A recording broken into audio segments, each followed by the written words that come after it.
Buongiorno, oggi voglio parlarvi di un personaggio incredibile, Lou Andrea Salomè, la madrina della psicanalisi, se Freud è stato il padre della psicanalisi, e per farlo voglio prendere spunto da questo bellissimo libro, La materia erotica, che comprende una serie di saggi scritti dalla grandissima psicanalista.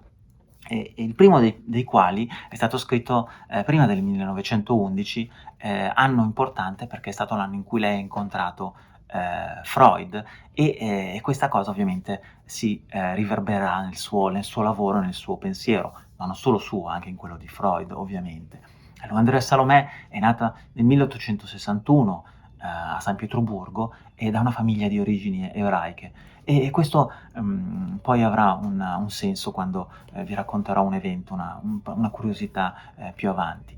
Lou Andrea Salomè è stata una persona veramente fondamentale, non solo del campo della psicanalisi, è stata fondamentalmente la prima donna psicanalista, è stata la prima a parlare di sessualità femminile e è stata anche veramente una delle donne che hanno influenzato maggiormente lo studio dell'animo umano, del pensiero e dell'arte. Perché dico questo? Perché in questa mia storia voglio raccontare 3 personaggi che hanno gravitato intorno a Lou Andrea Salomè, che sono entrati nella vita di Lou Andrea Salomè e che rappresentano veramente 3 lati dell'animo umano. Da un lato c'è stato Nietzsche, che rappresentava la filosofia, dall'altro Rilke e poi c'è stato Freud. Rilke ovviamente per la poesia e Freud per la psicanalisi. Queste 3 persone sono state solo alcune delle persone incredibilmente affascinate e direi folgorate da Lou Andrea Salomè, ma ovviamente sono anche le più importanti.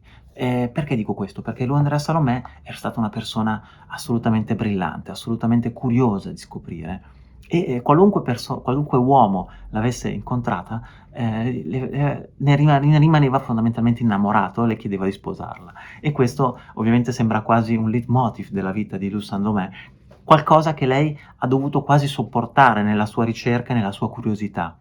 E questo è veramente interessante perché a partire da quando aveva 16 anni lei aveva conosciuto questo tutore, questo pastore, che l'ha introdotta al sapere, facendole conoscere la letteratura, la filosofia e lei, affamata di sapere, si era gettata anima e corpo. Poi lui ovviamente ne era rimasto innamorato e le aveva chiesto di sposarla, dicendole che avrebbe lasciato la famiglia. Ma Lou Andrea Salomè non è mai stata interessata al rapporto fisico tra uomo e donna, tanto che Freud a un certo punto, dopo averla conosciuta, dirà che questo comportamento era dettato dal suo narcisismo, in quanto lei bastava a se stessa. Ma torniamo alla sua influenza sul mondo e sui personaggi di cui vi parlavo prima. Nel 1882 Lou Salomè viaggiava con la madre, Lou Salomè viaggiava molto, sempre accompagnata dalla madre, e aveva conosciuto Paul Riz, un importantissimo scrittore e filosofo, anche lui affascinato da lei e anche lui le aveva chiesto di sposarla, ma lei si era rifiutata e aveva preso l'opportunità della grandissima acume intellettuale di Paul Riz per proporgli di fondare quasi una comune per studiare, una comune accademica. Però ci voleva anche un terzo uomo perché insomma stare in due, da abitare in due da soli come fratello e sorella, come lei gli aveva proposto, sarebbe stato quantomeno difficile, conoscendo Lou Salomè, i sentimenti di Paul Riz. E a quel punto allora Paul Riz introduce Nietzsche, lui era grande amico di Nietzsche, e formano questa comune. Nietzsche rimarrà ovviamente affascinato da Lou Salomè e le chiederà ben 2 volte di sposarlo. Prima attraverso Porri, la seconda invece glielo chiederà da solo e questa comune, ma ovviamente Lou Salomè si rifiuterà porterà avanti questa comune con una certa difficoltà, anche perché poi interverrà la sorella di Nietzsche dicendo che lei era una donna di malaffare, quindi voleva in qualche modo allontanarli. E comunque Nietzsche soffriva molto questa situazione sentimentale perché ovviamente per quanto stimolante potesse essere la situazione non riusciva comunque lui, che aveva comunque problemi di salute e non riusciva comunque a mantenerla, non riusciva comunque a viverla in maniera serena. E quindi i 3 dopo un poco si separeranno per poi rincontrarsi in Germania, lei viveva sempre con Paul Riz, e dopo poco comunque perderanno i contatti. È interessante notare che Nietzsche, che all'inizio, dopo averla conosciuta, ovviamente folgorato, dirà: "Ah, sono state le stelle a favorire questo nostro incontro", dopo un po' comincerà a dire: "Ma, forse, non c'è questa grande affinità intellettuale, che pensavo ci fosse". E fa sorridere il pensiero che, Lou Salomè non ha mai pensato che ci fosse, affinità intellettuale tra di loro. Era semplicemente per lei una grande curiosità, anche affetto verso questo grandissimo pensatore, ma da cui si sentiva comunque, distante dal punto di vista, intellettuale. E, questa separazione, la rottura di questo rapporto, getterà Nietzsche in uno stato di profonda frustrazione. Lui addirittura penserà al suicidio, è il 1883 e, comincerà a fare uso di farmaci e, uscirà da questa situazione con il suo lavoro più importante. Così parlò Zarathustra, che ovviamente sarà anche ispirato da Lou Salomè, dal personaggio di Lou Salomè, dalla sua grandissima influenza che ha avuto nella storia di Nietzsche. Nel 1887 poi, Lou Salomè, che, non riuscirà più a mantenere anche un rapporto costante con Porry, accetterà, una proposta di matrimonio e si sposerà, ma sarà un matrimonio celibe. Come dicevo, Lou Salomè non è interessata al rapporto tra uomo e donna, ma nonostante questo, pur creando una grande sofferenza in suo marito, manterranno il loro matrimonio fino alla morte del marito nel 1930. Ma questo ovviamente non fermerà, la curiosità di Lou Salomè. Lei era una donna indipendente, una donna che veramente rappresentava l'emancipazione femminile pur, non sapendolo. E, nel 1897 incontrerà, il giovane Rilke. Lei aveva 36 anni, lui ne aveva 22 e questo sarà veramente il grande amore della sua vita. I 2, si frequenteranno per 3 anni e lei sarà la musa ispiratrice di Rilke, la sua madrina, gli insegnerà il russo, gli cambierà il nome, lui si chiamava René, lei lo cambierà in Rainer perché diceva che sarebbe stato più mascolino, lo introdurrà nell'intellighenzia russa e, veramente farà di tutto per, far introdurre, per, far crescere il grandissimo talento che aveva visto in Rilke.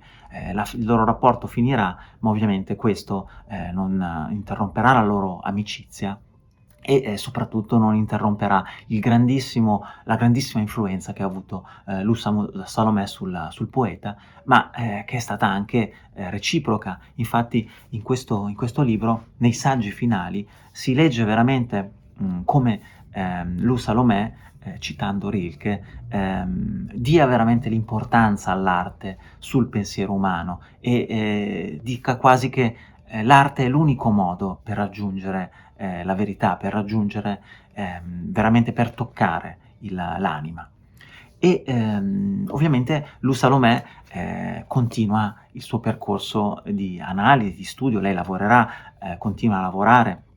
In questo saggio ci sono anche dei momenti interessanti in cui anche toccanti, in cui lei, avrà un contatto con un bambino di cui sarà la psicoanalista e veramente è un episodio, toccante non solo dal punto di vista medico, ma anche che dimostra la profondissima empatia di questa donna. E, arriviamo finalmente a Freud. Lei aveva scritto il primo di questi saggi, sull'erotismo femminile, sulla sessualità femminile e, successivamente incontra Freud. Freud anche lui ne rimarrà incredibilmente, toccato, incredibilmente, affascinato, ma riuscirà a mantenere una sorta di, atteggiamento, professionale, pur ovviamente mantenendo una grandissima, interazione, intellettuale che, durerà fondamentalmente per tutta la loro vita. Infatti, quando Freud compierà 75 anni, lei, scriverà un saggio su di lui e questo ovviamente, darà, un grande piacere al grande psicoanalista, facendogli scrivere che lui non è mai stato solito, elogiare il lavoro degli altri, ma con Lou Salomè non può fare altrimenti. Addirittura lui chiamava Lou Salomè, quella che capisce. E questo magari secondo me è anche, quasi con una punta di maschilismo, come se Lou Salomè, in quanto donna, potesse non capire, però bisogna anche comprendere che erano altri tempi. E, ovviamente anche Lou Salomè rimarrà profondamente influenzata dal pensiero di Freud, tant'è che lo stile che possiamo, apprezzare in questi nei saggi successivi al suo incontro col grande psicanalista, cambia decisamente dopo il loro incontro e questo ovviamente, non può essere altrimenti.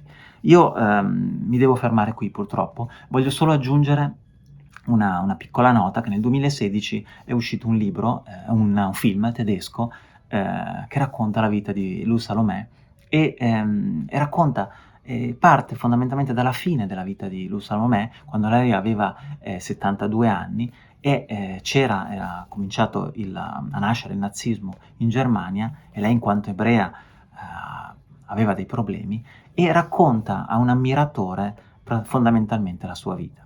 Questo film a me non è piaciuto particolarmente, ma è sicuramente un primo inizio nella diffusione verso il grande pubblico di questo incredibile personaggio che veramente ha segnato il Novecento e direi la storia del nostro pensiero.